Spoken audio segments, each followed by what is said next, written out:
hold on.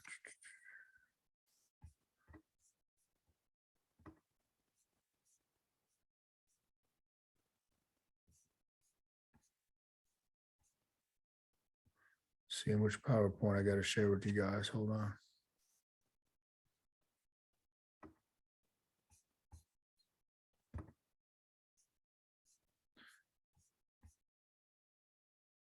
All right, before we get into, I got a lot of stuff I'm going to go over with you guys.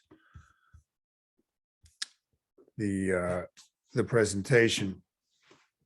I didn't have a slide in here, but I had it in my notes. Hetal, who's on the call, she was the panda of the week. She really, she was texting me, working through. She was using a lot of the inner dialogue, right? When things could have gotten tough in a longer fast and whatnot. And when you have that type of mindset and you kind of work through it and you can examine your thoughts and you can say, okay, I'm doing this, but why do I want to go eat this? Am I really hungry? Or is it because of stress? Is it this and that? That's where the power really comes in, guys, when you guys can be mindful of the actions that you're maybe going to take or not take, that you don't want to take. That's super powerful. And with the ripped ads, I was just going over the concept really of metacognition, meta thinking about your thoughts. That is so powerful when it comes to forming habits and sticking with something. The ability to think about your thoughts and observe your own thoughts. Most people never do that. Most people just kind of go through the motions and they let whatever thought they have, right, it turns into some type of emotion. Then they start letting the emotions drive the thoughts. And if you look at it from a diet point of view, this is when people will start binge eating and they kind of just go off their plan and they beat themselves up and they kind of get fed up. And once they get another spark of inspiration, they start the whole thing over again. And the same process continues to happen. If you're aware of your thoughts, and that's why Hetal was, I had her in mind for the panda of the week. It was really powerful. I was real happy to see the messages she was sending me. But that's where you win the game, guys. It's up here. All right, so today we're going to go over two different things. So this is a newer presentation, and then we're going to go over the liver cleanse that some of you have done before, but I'll go over that, and then you can decide if it's for you. It's something I definitely recommend to do. First, the 5 biggest fat loss secrets.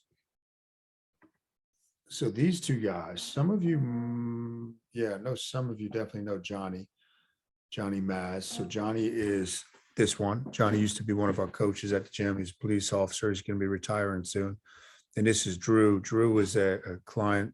So they were both clients first, right? I got them ready for, this was 2009 or 10 for their first bodybuilding shows, drug-free. And they got this way, into this shape, didn't have them do any type of cardio.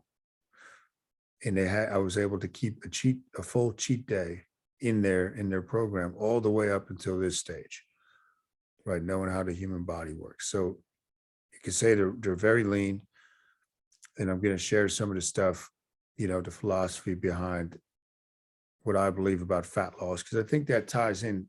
You'll see as I go through the presentation, fasting kind of checks all the boxes when we're talking about fat loss. What has to happen? Going to spend about 40 minutes or so, depending, then we'll do questions at the end. So depending on how many questions you have, might go longer than that. Empty your cup as usual as you're going through this, guys. Realize a lot of the stuff is going to be against everything that you might have been told or thought with regards to fat loss. This is an interesting question. The chicken or the egg? So this is a wax statue of Robert Wadlow, a guy I became very fascinated by probably in like 2nd grade, because I used to love the Guinness Book of World Records. This guy was 8'11" tall, like 8'11" and 3/4. So you see Shaq, that's actual Shaq standing next to the wax statue of this guy. You see how enormous this man was, 8'11" and change. Just thought that was a good visual. And I want you to think of this. When kids are getting taller, right, when they're hitting growth spurts, Are they getting taller because they're eating more? Right? Are they getting taller because they're eating more, or are they eating more because their body is growing? Okay. Now think of that in terms of when we get, let's say, for lack of a better term, fat, right? When somebody gets fat or fatter than you would like to be, it's all relative. Are you getting fatter because you're eating more, or are you eating more because you're getting fatter? And it's two different paradigms. And I believe it's the latter, right? Something goes on hormonally in the body where it's, I don't really go into that much of this topic in this presentation, but internal starvation. When you get really insulin resistant and your body can take in nutrients, but it's not, because the insulin is really trapping everything within the cells, your body can't utilize this for the metabolism and all that. So just something to think about in your head that kind of also goes against the concept of calories in, calories out. Like that's not how the game is played when it comes to really changing your body. It's all about the hormones. Remember, fat loss is not simultaneous. It's not like I just said, burn this much, cut this much over here, and then boom, you're done. If it was that easy, you could drop 2 pounds of fat every single week, no problem. But we know that's not the way it works. The fat loss process. So I've gone over the MTU part. That's mobilize, transport, and utilize.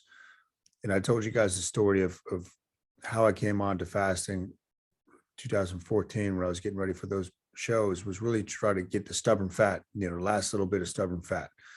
Where stubborn fat has a different type of receptor. For women, that's typically your glutes and thighs. For men, it's typically the lower abdomen and love handles. It's an alpha receptor. It's got a very poor blood supply to those areas. So with fat loss, you see right out the gate, if you can't mobilize the fat because you can't get the blood in, you can't transport it out, and you can't utilize it as energy. Now, the only place that the free fatty acids are used as energy in the body are in the mitochondria, in the muscles. The muscles have to use, that's really how we're going to utilize fat as energy. It's through the muscular system. Some called carnitine. Some of you have probably heard of this. It's a very popular supplement. It's essential to the fat loss process as far as getting the fatty acids. Okay, once they're broken down, transported, and they're going to be utilized to get the fatty acids into the muscle cell, we need carnitine. Okay, you need carnitine to transport it and to get it into the muscle cell.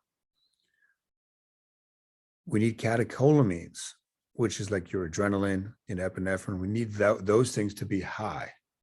We need those things to be high. And that happens naturally when we're fasting. It also happens with intense exercise. Okay, so you can use intense exercise to enhance the fat loss process. The problem is, again, people playing the calorie equation. Oh, let me eat right before I go work out because I need energy. But as long as I burn more calories in that 200-pound bar, I'm going to lose. No, because what you did with insulin there, you're going to stop. You're not going to have high catecholamines, right? Because insulin is going to be high. And it all, you'll see this all really ties back to insulin. How do you increase carnitine? You need to have low glycogen. Okay, so glycogen is the storage form of carbohydrate within your muscle. That's the fridge and freezer analogy. We're lowering glycogen when we consistently do longer fasts. We need high glucagon. Glucagon is high when insulin is low. So glucagon is that hormone that keeps blood sugar from dropping too low. Because a lot of people say, oh, I'm going to get low blood sugar, I can't fast.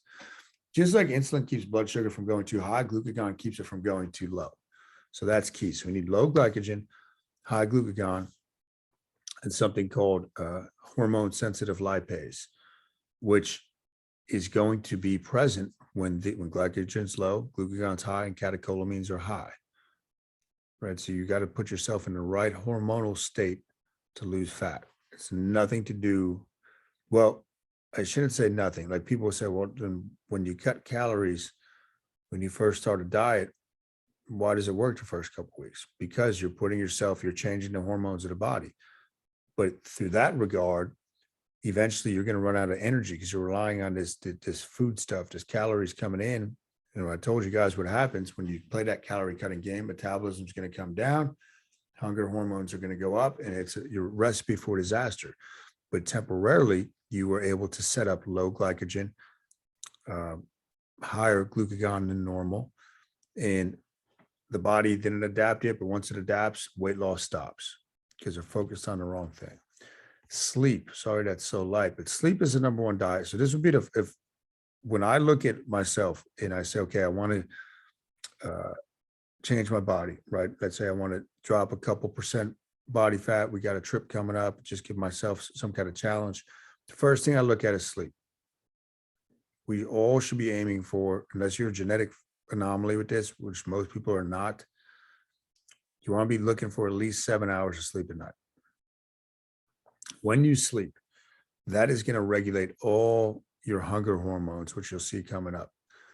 So sleep is essential for that. And all of your hormones really are regulated by the quality of sleep you're getting. The quality of the sleep that you're getting. When you don't get enough sleep, you actually develop insulin resistance. Okay, lack of sleep is a huge stressor on the body. And there's plenty of studies that I have in another presentation. I show the actual studies about insulin resistance. So you can develop type 2 diabetes potentially just by not sleeping enough. You're affecting the internal biochemical and hormonal environment of your body with sleep. Either way, whether you're sleeping enough and you're getting quality sleep or you're not sleeping enough. Leptin levels. So leptin is a hormone that is found in your fat cells. So when you start dieting, okay, and you start dropping body fat, leptin levels begin to drop because, again, it's stored in body fat. As leptin levels drop, that's going to start signaling your body to want to eat more. Yeah, it's going to signal the body to want to eat more. Ghrelin levels, the one I always talk about with you guys, those levels are going to be higher. So even one night of poor sleep, you're going to notice, I guarantee you, if you get a night of 5-6 hours sleep and that's not normal for you, you will notice a big difference in your hunger patterns the next day. That's why. Studies have shown a 24 to 33% overall appetite increase when we're not getting enough sleep. When you don't get enough sleep, basically it's the same thing, guys, as if you smoke weed or you've tried marijuana and you get the munchies. It's the same thing that goes on. Okay, that's why people get the munchies. The same thing is happening here. And hormone regulation, as I said. So sleep is the number one thing I would tell people to focus on if they wanted to start a weight loss thing, even before fasting. Now, sleep isn't as simple as just telling you to get more sleep, but try to get into the bedroom by no later than 10:30. Those hours of sleep that you get before midnight are equivalent, each hour is equivalent to about 3 hours after midnight of quality restful sleep. So if we look at hormones, and I went over a little bit of this as far as the fat loss process, you want to keep insulin low if we're talking about weight loss. Keep insulin low consistently. High catecholamines, again, that's adrenaline, that's epinephrine. This is where, like, if you're fasted, right, and part of the reason I believe when you're in a fasted state, you should push your body during that state. That's when you want to, like, there's a lot of cleansing that goes on with them in the body. But if you look at it purely from a fat loss standpoint, that's ideal. And that's something that the bodybuilding world had right. They got a lot of stuff wrong, but as far as this idea of like fasted cardio, that was right. Okay, because you low insulin, high catecholamines, you're going to increase that hormone sensitive lipase. When that's increased, fat loss starts happening. You want to have high glucagon, which we talked about, and high growth hormone, which you're going to get through sleep and fasting. Okay. Salt. So this was actually from a fat loss manual I wrote in 2012. So even way back then, 10 years ago, I was talking about sodium and whatnot as far as how beneficial. And it was funny to go back and look at that. Some of the stuff in there I got wrong, but it was what I knew at the time. But sodium, another simple thing you can do, and they've done studies on this, is increase your sodium intake. Most people are very deficient in sodium. Every cell in your body has a sodium potassium pump. I've gone over this with you guys, I believe, but that's the biggest part of your metabolic rate. Okay, is those sodium potassium pumps. They take up the most energy. So if you're not getting enough sodium in, those pumps are going to be deficient. Your energy is going to be much lower than it should. Metabolism is going to be much lower than it should. In the book, the Salt Solution or whatever book, one of the salt books that I have, they literally had people where they just started increasing their sodium intake to, let's say, 4,000 to 5,000 milligrams a day.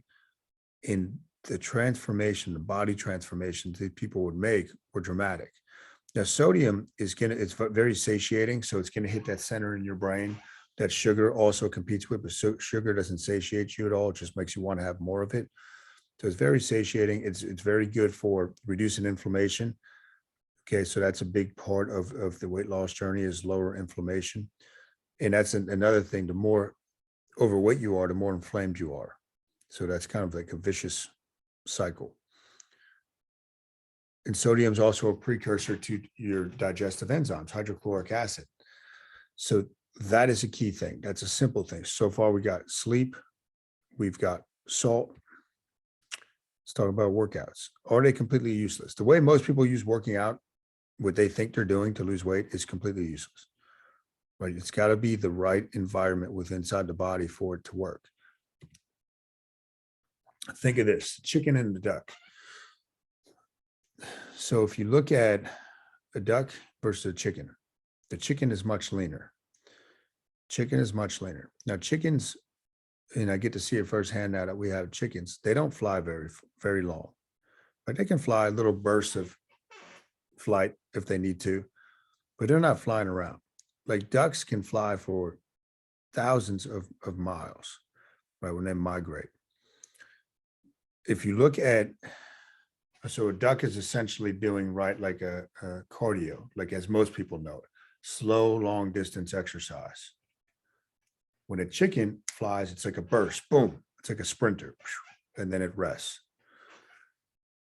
So the duck breast, right, if you're going to have duck meat, it's dark, it's much more rich in something called myoglobin. It's a slow twitch muscle fiber, slow twitch. So it's designed and it's doing slow, long distance cardio. It stores fat much easier. Well, if you have chicken breast, very, very lean, right? It's white in color. It's a fast twitch fiber. It doesn't hold a lot of fat. So there's kind of clues within that. So if you look at like slow, long distance cardio, the way most people go about using exercise for fat loss, okay, you go into any gym beginning of the year and look at the cardio equipment, and people are on those ellipticals and treadmills and they think they're going to lose all this fat because they're burning calories.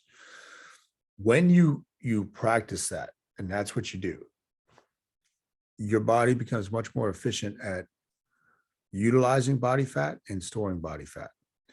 And that sounds good potentially as far as utilizing body fat as being more efficient at it. If it's more efficient at utilizing body fat for energy, it uses less of it for energy. So with workouts like we do at the gym, right, at Newell Strength, you want to hit this oxygen debt. You want to be huffing and puffing, right? That's going to give you an effect. And I think I have it in here as far as it's going to give you an effect after the workout, right? It's just like in the workout where people are concerned, where nobody's concerned, I should say, how much muscle did I build during a workout? You don't build muscle during a workout. You damage the body and it comes back bigger and stronger. You're not burning fat in the workout. It's what's happening after the workout. Can you have this oxygen debt, right? Which I'll explain more in a second. If you have that oxygen debt, you're going to have fat loss 24 to 48 hours after the bout.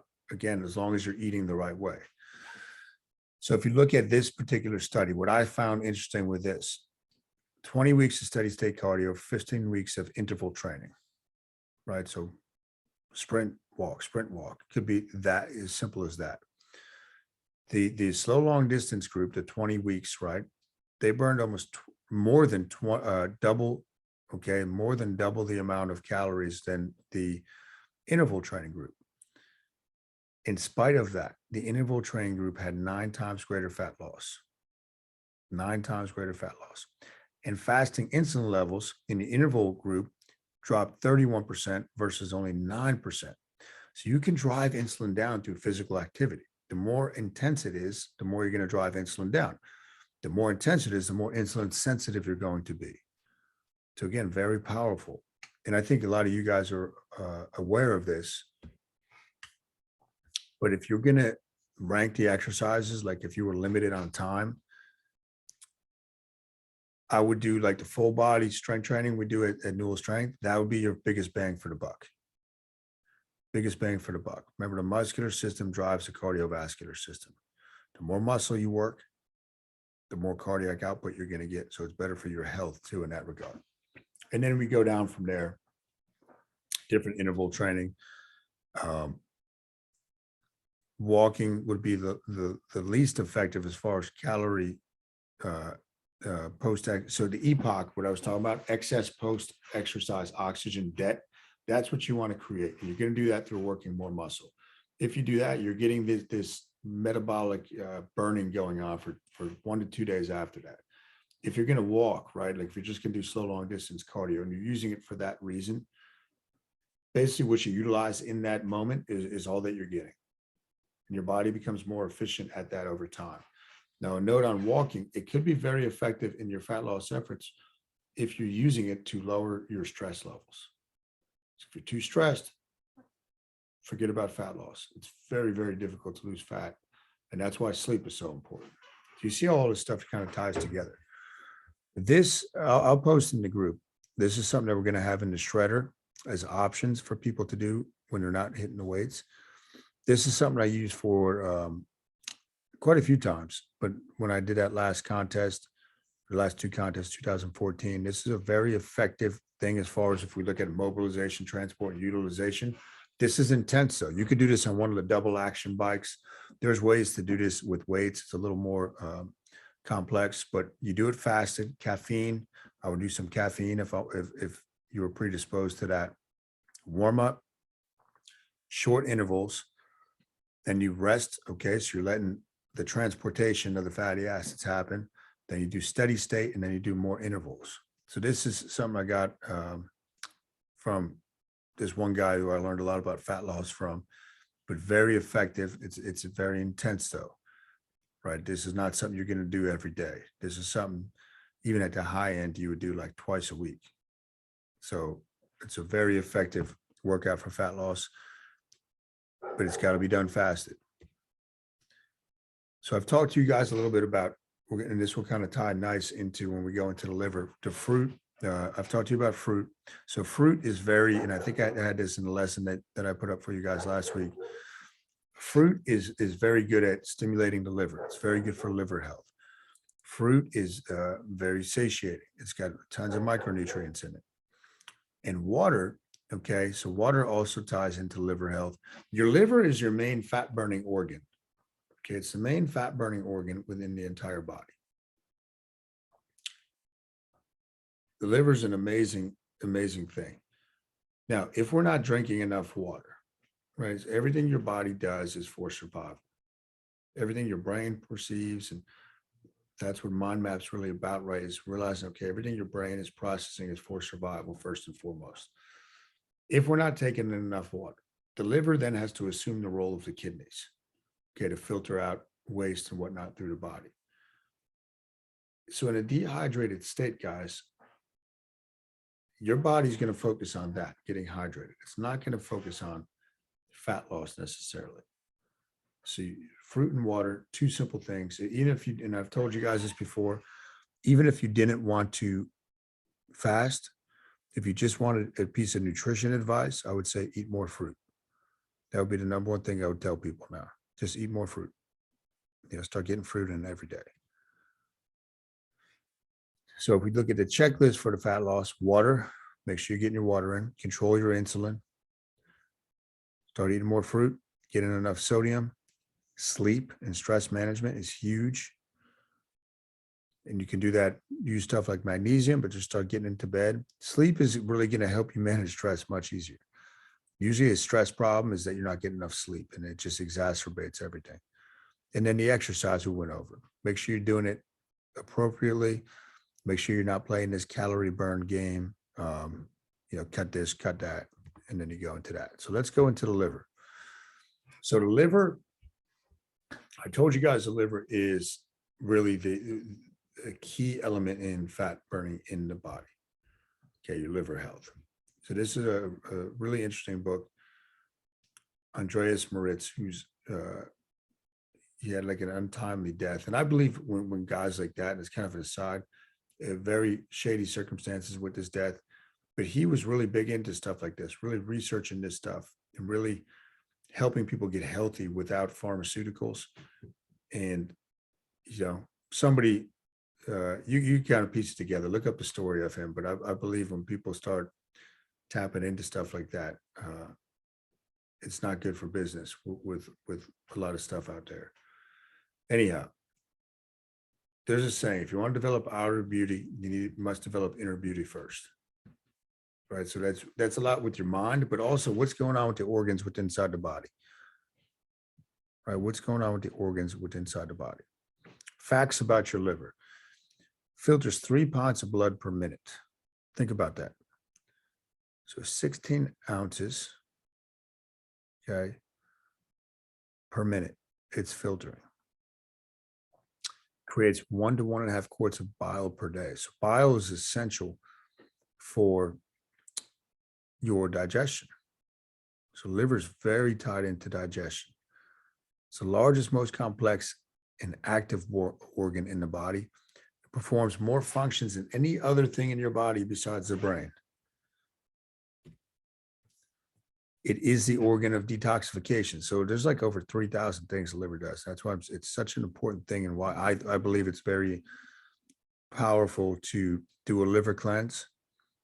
I think it's a super simple thing to do that anybody can do the way I'm going to show you and what I've learned from this guy. And it's just so good. I don't see why you want to do it, but that's up to you. So bile helps to make you less acidic. Okay, the internal, the intestines, I should say. It's very alkaline.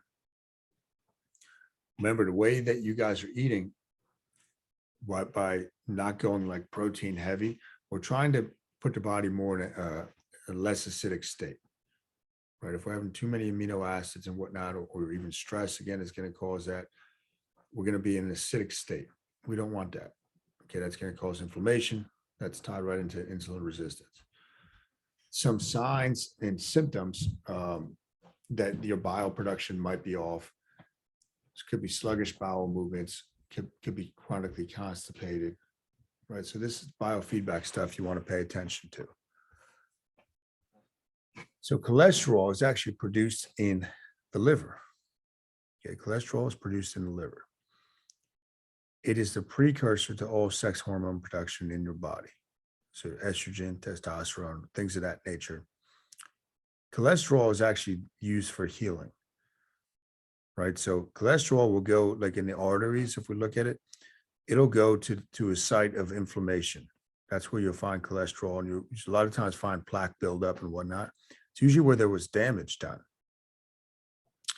Now, cholesterol, I don't have the book down here with me to refer to those pages for you guys, but cholesterol is only an issue when it's in the presence of inflammation. That's it. Otherwise, cholesterol is great. Your brain utilizes cholesterol a lot. It's a very good thing. But if we're having problems with the liver, cholesterol production is going to be off. That could actually potentially raise your cholesterol levels too, some of the bad cholesterols that you'll see. But again, you don't want to look at cholesterol without looking at inflammation within the body. So animal protein, just to reiterate this, there's something called homocysteine. Okay, that's HC. That's found largely in animal meats. It's 40 times greater predictor of cardiovascular disease than cholesterol. So think about that. 40 times greater HC. Excessive amounts of protein in the blood lead to blood dehydration. It's acidic, right? It's an acidic thing when we're eating too many amino acids. And denatured proteins, okay? So if you look at majority of food allergies, they're based around proteins. When you heat a protein, you denature it. And when the human body takes that in, it doesn't recognize it. It's a foreign invader. So when you are going to eat animal proteins, you want to have them on the side that is closer to being fresh than overly cooked. Right? The more you cook this stuff, and that's like pasteurized milk, it's denatured. Right? They denature the molecules. They heat it up to such a large degree that the body will have a reaction to that a lot of times. That's the reason most people don't do well with pasteurized dairy. The body does not recognize it at all. If you are going to use milk, like we use almond milk now, but I would recommend you get raw milk if you're going to utilize that within your nutrition program, where it's not pasteurized. So where we're going with this too is we all have, well, I shouldn't say we all, most people have liver stones. It's not the same thing as kidney stones. Most people, doctors will know that we can get gallstones and whatnot, but you build up these stones within your liver. Okay, remember the liver is the main organ of detoxification. So you see there, I have the first part of your body affected by stones is your digestive system. Your body needs to remove waste every day. Okay. Otherwise, you're building up a toxic environment within your body. So if the liver is not functioning properly, digestion is going to be off. Remember, the liver, the bile production, all this type of stuff, very tied together. This is a picture of a fatty liver. So fatty liver is much more common. They actually have non-alcoholic fatty liver disease now, and I have some friends with that. It's a very common thing. That's your liver's basically last attempt to try to protect the rest of the body from too much toxic buildup, toxins and whatnot. Could be being insulin resistant. Like you're going to find if you're insulin resistant, you have a fatty liver, right? The more insulin resistant you are, the more fatty your liver is going to be.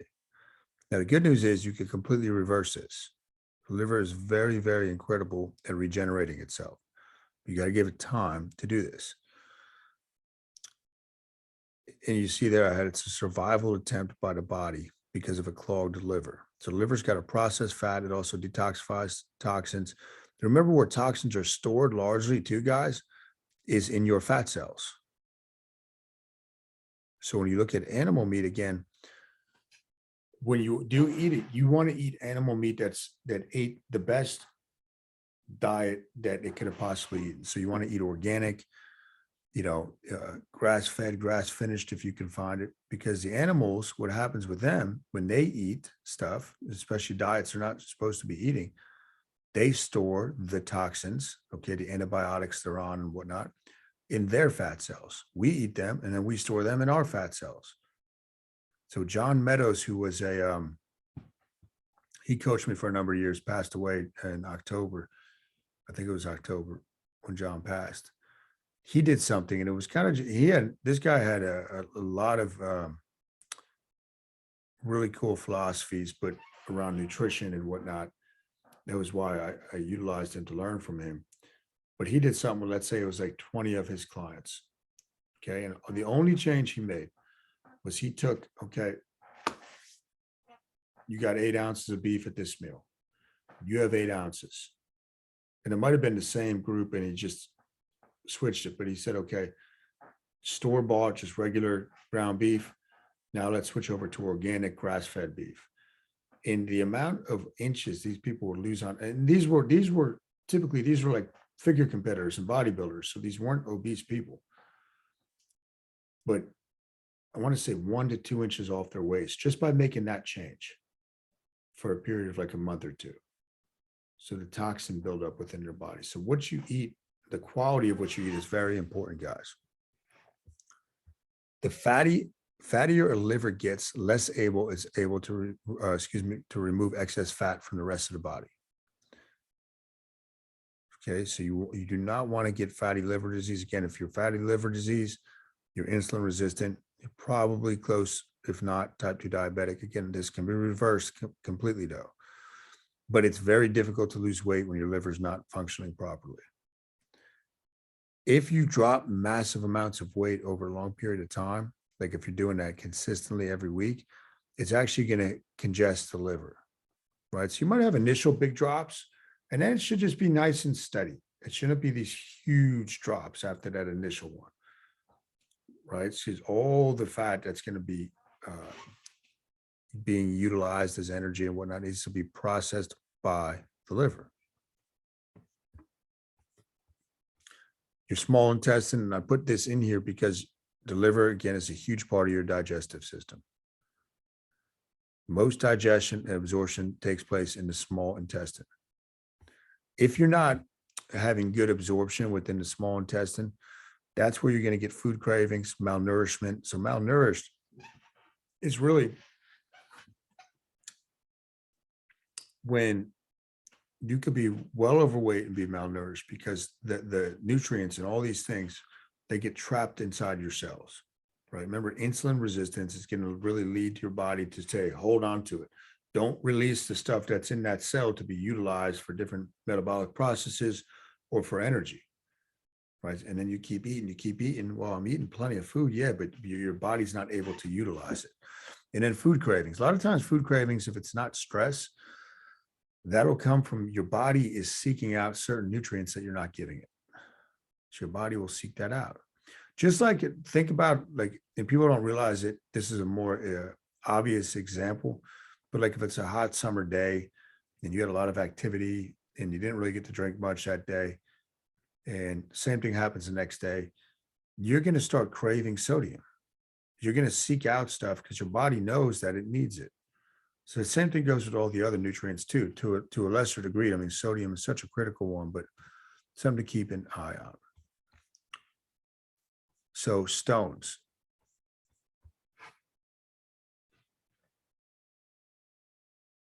You have to realize that the stones that build up within your liver, they're full of toxins. It's going to impair the absorption of the other nutrients, as I was just saying. And something I put here that's kind of tied into that, it was from this book that I referenced to you guys by Andreas. And this is kind of just an aside, keep this in your mind if you ever have to deal with this. Most doctors are going to prescribe, like if you say you're getting indigestion, right? You eat and then you feel stuff coming up and getting this burning, they'll give you like antacids.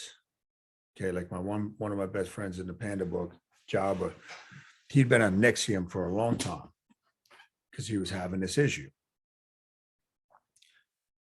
When you get that repeat, it's not too much acid, it's too little. Okay, so too little hydrochloric acid, and stress also depletes hydrochloric acid. Too little of that, and the food starts to ferment. And what happens, it starts coming back up, and the esophageal sphincter opens up, and the undigested food is going to burn, right? That's exactly what's happening. So, but it's not caused by too little, it is caused by too little acid, not too much. So when they put you on like an antacid or it's like a PPI, it's going to make the problem worse.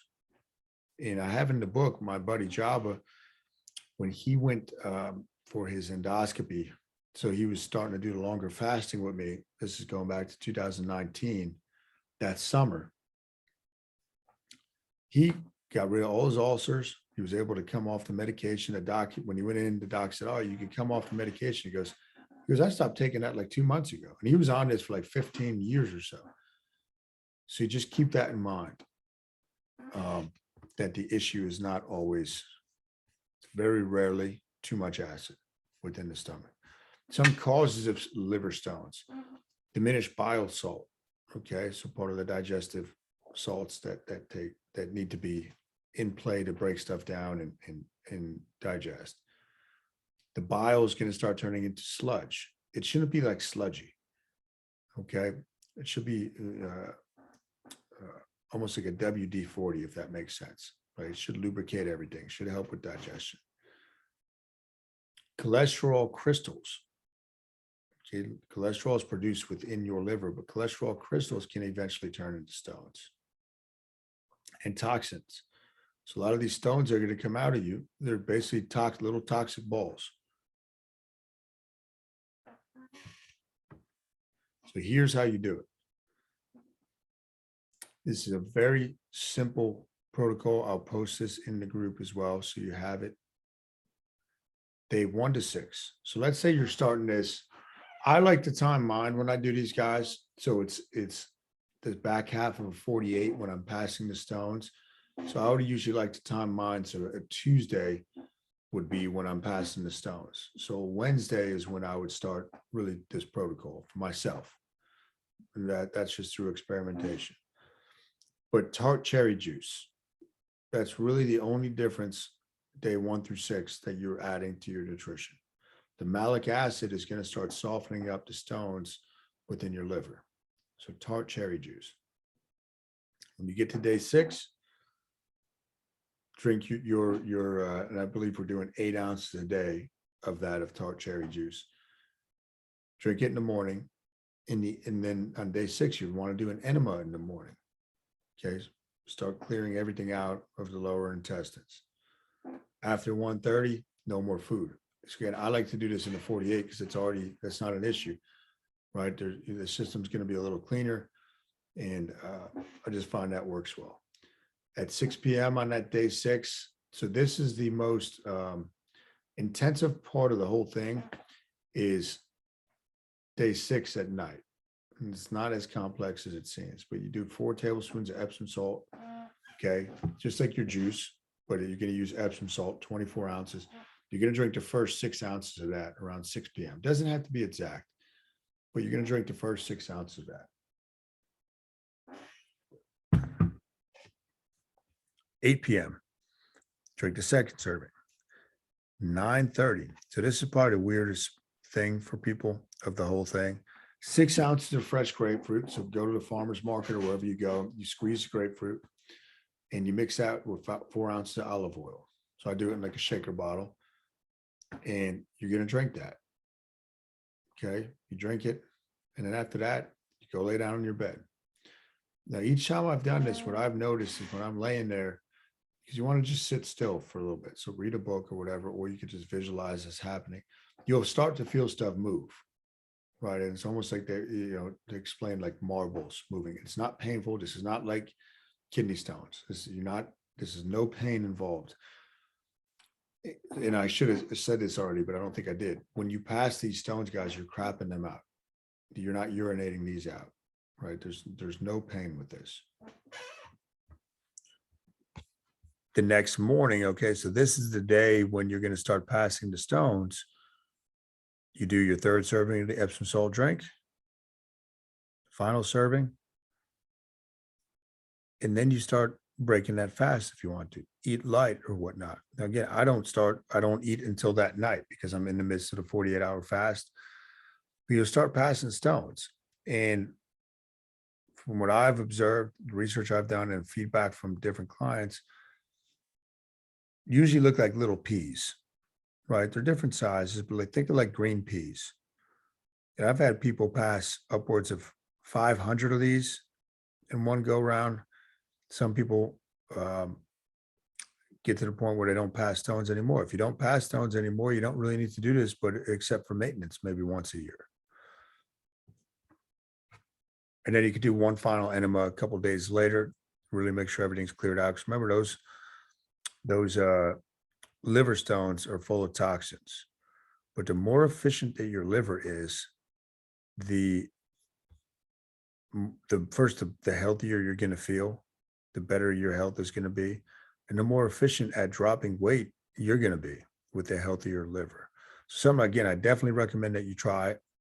If you've tried it before or not. It looks complex. It's not complex. I'll guide you through it if you need to. And Alyssa's got a lot of experience with it. She could help you guys with that too. But it's definitely something good to do for your health. Okay, so we went over a ton of stuff. What questions do you guys have? If you have any, you can unmute yourself and I'll do my best to answer a question as long as I got the answer.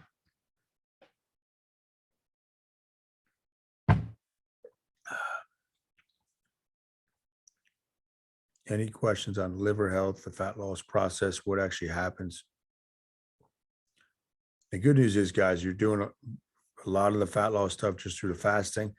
And the fasting is also very good for your liver health, giving it a break, right? That's a big part of the digestive system. The less tax that we put on these organs, the healthier they're going to be.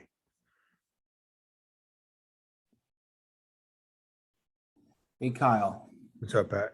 So with that liver cleanse, so you're timing it so day 6 is the end of your 48-hour fast. Yeah, that's what I like to do personally. Yeah.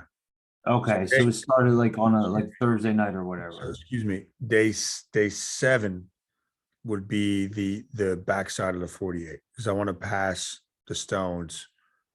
Like, so if I was doing it this week, I'd want day 7 to be tomorrow. So that's the day I'm passing. Okay. So you could do you're not going to be doing an exact strict fast if you're doing the cherry juice and whatnot. Not too concerned about that. Right. You're doing the olive oil drink that night. But that's how I like to do it. Is I try to time it so it's Tuesday is day 7. That's when I'm passing my stones. That night I'll break my fast. Same thing as usual. And the first time I did this too, I did it so it was on a Sunday, which is usually my like cheat day, right? If I want it. The appetite was not there, right? So I was like, oh man. So I said, I'm not doing that again. I want to time it when I'm doing a longer fast. Yeah.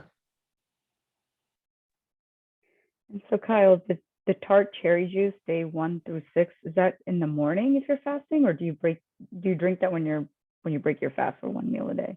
You could do both. So he recommends that you break it up throughout the day. Okay. What I would typically do, I did that the first time. The other times I would just drink it at night. Okay. So I think either way is fine. It's really if you're trying to stay in the fasting period, Yeah. in that time, then just put it at night.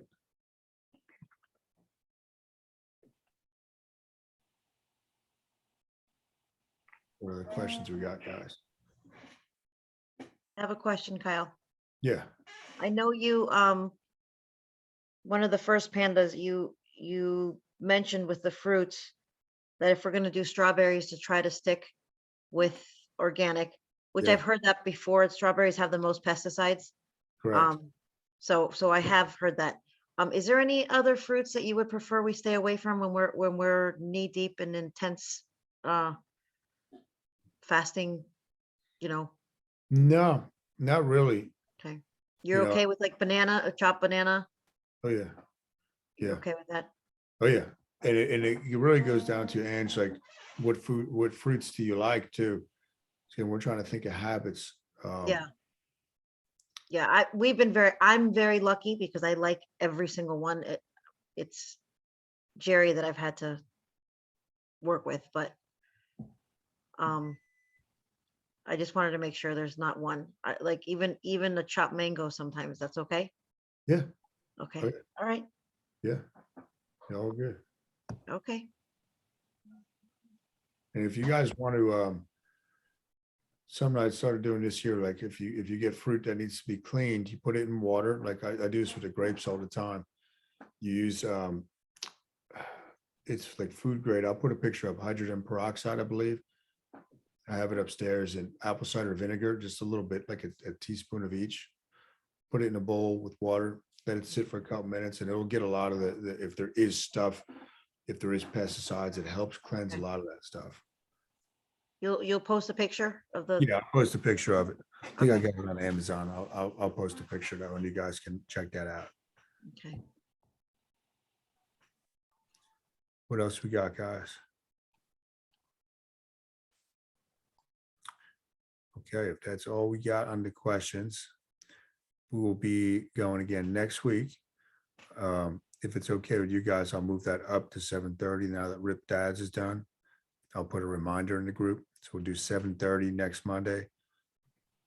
So their slot is no longer preceding yours as far as the lesson schedule. And yeah, if anybody needs a mind map, just let me know. If you have any questions on any of the stuff we're going over. Again, this is a good time of year to start exploring with it though, especially as it gets warmer out, right? You could play around with the longer fasts, doing multiple 48s. Talk to people in the group. You know, if you want to experiment with something this week and you want to do a 72 or you want to do a 96 or you want to do 248s, post it in the group because somebody else might want to do it with you. Right. And it helps to have that support. So just something to think about, and then start gearing up because next week we'll go over the lesson, like what type of plan would probably be good for you individually. So I have some questions that I can pose to you guys to really start thinking about that. And then how do you know when you transition back to something, you know, that might be more sustainable long-term, right? There's so many different ways we go to fasting, which is pretty cool. All right, guys, you guys have a great night then. Thanks for tuning in. I'll catch you guys later. Kyle? No. Bye. Thanks, Kyle. Good You're welcome. night. Bye, thank you. Bye, everyone. Thanks. Good night. Thank you. Night.